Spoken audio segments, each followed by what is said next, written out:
छान तो दिसेल आणि इतकं छान ते लिखाणात पण आहे. म्हणजे काय म्हणूया की एक उद्धट मुलगा असतो आणि इनोसंट उद्धट मुलगा असतो.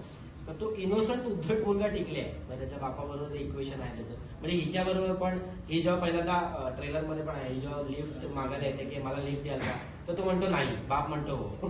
तर ते एकत्र येणं किंवा तो जो इनोसन्स आहे ना, तो ऍक्च्युअली रायटिंगमध्ये आम्ही हळूहळू तो परफॉर्मन्समध्ये आणलेला आहे आणि त्या लुकमध्ये पण आहे. सो त्याच्यामुळे जसं तुम्ही म्हणाला दगडू फेमस झालेला आहे जगभरात, तसंच टिकल्या पण व्हावा या गोष्टीची श्री गणेशा होईल असं मला वाटतं. नक्कीच होते. आणि शशांक सरांकडे मला यायला नक्कीच आवडेल. इकडे तुमच्या दोघांचं ट्रेलर बघता विनोदी काहीतरी तुम्हाला प्रत्येक सिरियस बघतो आम्ही की सरांना एकदम छान गंभीर भूमिका प्रत्येक वेळी करता तुम्ही आणि भावतो आम्हाला सगळ्यांना तो रोल सुद्धा. इथे विनोद पण दिसतो आहे आणि थोडं दोघांची गंमत जम्मत पण ती कशी आहे? सगळं क्रेडिट करतं दिग्दर्शकांचं आणि लेखकांचं आहे. त्याच्यामध्ये त्यांनी मला या पद्धतीच्या वेगळ्या रोलमध्ये बघितलं, त्याच्याबद्दल खरंच मनपूर्वक थँक्यू. आणि मला असं वाटतं ना की ती प्रवास आहे तो नात्याचा श्री गणेश असं सुद्धा म्हणता येईल. मुलाच्या तुसडेपणापासूनचा तो प्रवास सुरू आहे, तो गेले काही वर्षाचा. त्याचं रूपांतर प्रेमात होतं आहे पूर्ण, ते त्याचा तो जर्नी आहे. आणि मग इंटरेस्टिंग प्रोसेस होती. टायमिंगचं तू आता जसं म्हणालस की तो विनोदी आहे या आहे, पण त्याच्यातल्या त्या गोष्टीचा तसा फारसा गंध नाही मला त्यामध्ये की कुठे हायलाईट केलं म्हणजे काय पद्धतीने वर्क होतात गोष्टी, कुठल्या शब्दाच्या अगोदर थांबलं पाहिजे कुठला. तर या गोष्टींसाठी माझा गुरु हा होता आणि यांनी खूप साऱ्या गोष्टी मला अगदी मनापासून शिकवल्या न चिडता. मनपूर्वक धन्यवाद. तुमच्या दोघांचा असा एखादा किस्सा असा घडला की तो मेमोरेबल राहिला तुमच्या प्रवासात संपूर्ण त्या दोघांचा ते वेगळा रोज व्हायचा. खरं तर एक सॉलिड किस्सा आहे, तो प्रत्येक इंटरव्ह्यूमध्ये सांगितलं. आम्ही तर टेक आणि ऍक्शन बिक्शन आम्हीच म्हणायचो, ऍक्शन कट आम्हीच म्हणायचो.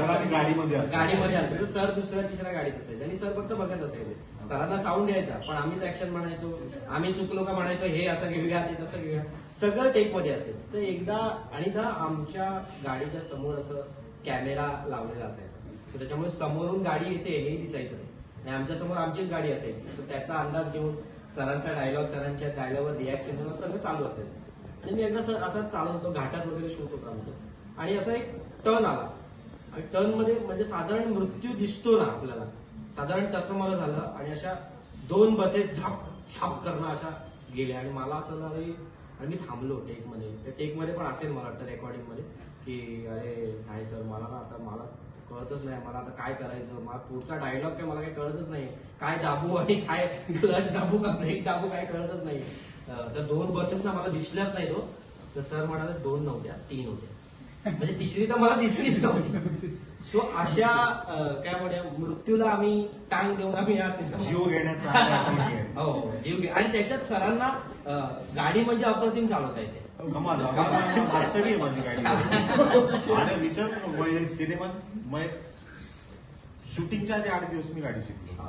माझा 4 व्हीलरशी काहीच संबंध नव्हता अर्थार्थी. आणि पहिला शॉट जो होता तो आमचा होता भीमाशंकरच्या घाटामध्ये, सगळ्या बाजूला झाड समोर कॅमेरा लावलेला, कॅमेऱ्याच्या मध्ये ऊन जाऊ येऊ नये म्हणून बाजूने काय कपडा लावलेला आणि कॅमेरा जास्त हलू नये म्हणून त्याच्यावरती कॅमेरा. आणि बाहेर सगळे जे चाललेलं होतं आम्ही घाटातून चाललेलो होतो आणि त्याच्यात गाणं होतं आणि जे सिंग करायचं होतं. असं म्हणजे विचार नका कमाल. घाटात काम चालू होतं. म्हणजे एका ठिकाणी जेसीबी होते लावलेले आणि त्याच्या एका ठिकाणी माती उचलायची आणि असं फिरून दुसरीकडे जायचं. तरी एक शॉट मला नक्की आठवतोय, त्या बकेटच्या खालनं आम्ही गेलो होतो आमची गाडी आणि एका ठराविक अंतरापर्यंत जायचं असायचं आणि त्या अंतरापर्यंत गेलं की मला गाडी वळवायचा धुरात व्हायचं. मग मी उतरायचो आणि हा परत गाडीच घ्यायचा, मूळ स्थानापर्यंत घेऊन जायचा, तिथून परत मी गाडी चालवायचो तिथपर्यंत. त्यामुळे हा एक असा उद्योग होता.